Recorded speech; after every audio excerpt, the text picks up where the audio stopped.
So today is a good day to skip the gym and get out there and sniffle,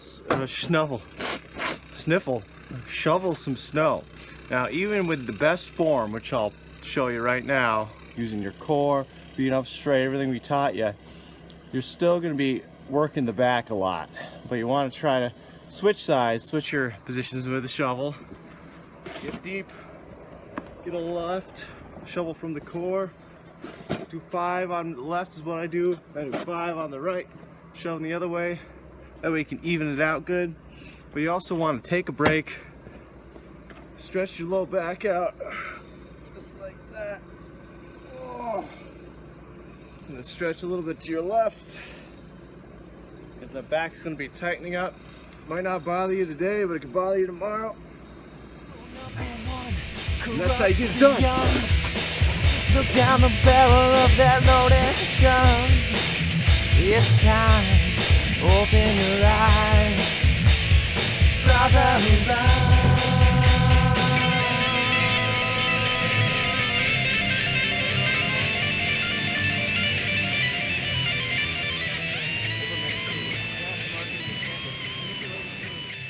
So my wife just brought up a great point because she was making fun of the way I was stretching, and there's different ways to stretch for different posture types. She's different than me. I am what we call anterior pelvic tilt, which means I got too much curve in my lumbar spine. So that's like hyperlordosis, too much.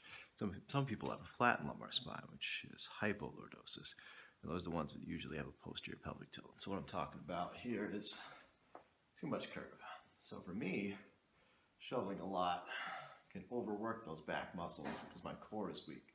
So I want to tighten in when I'm shoveling. And remember to switch sides. So I'm putting a little stretch in my low back by tightening my glutes and my abs at the same time while keeping my body erect even though I'm low. So I'm using my legs and less of my back.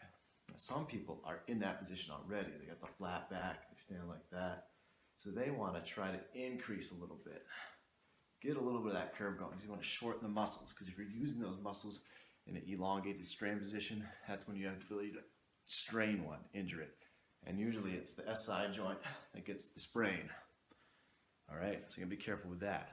So the difference with the stretches is, for me, I want to reduce that curvature in my lumbar spine, tightening the abs and glutes before I go down. Really tuck that so I'm stretching my low back.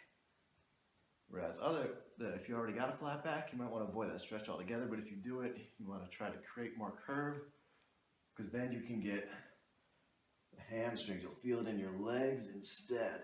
So create that curve and stretch down. You'll feel it more stretch here in the hamstrings instead of the low back, because it's already overstretched. It might feel tight to you, but it could be an overstretching of that musculature there. So be careful of that. Look in the mirror, just take a look, or maybe you already know. And if you're still confused, watch some of the videos, figure out what posture type you are so you know how to work yourself better outside. All right, one final tip here for posterior pelvic tilt.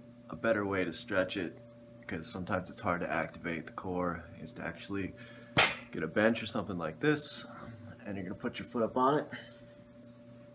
Get there. So you want to increase that curve, tighten the core, then reach, then out. Another angle here. Tight.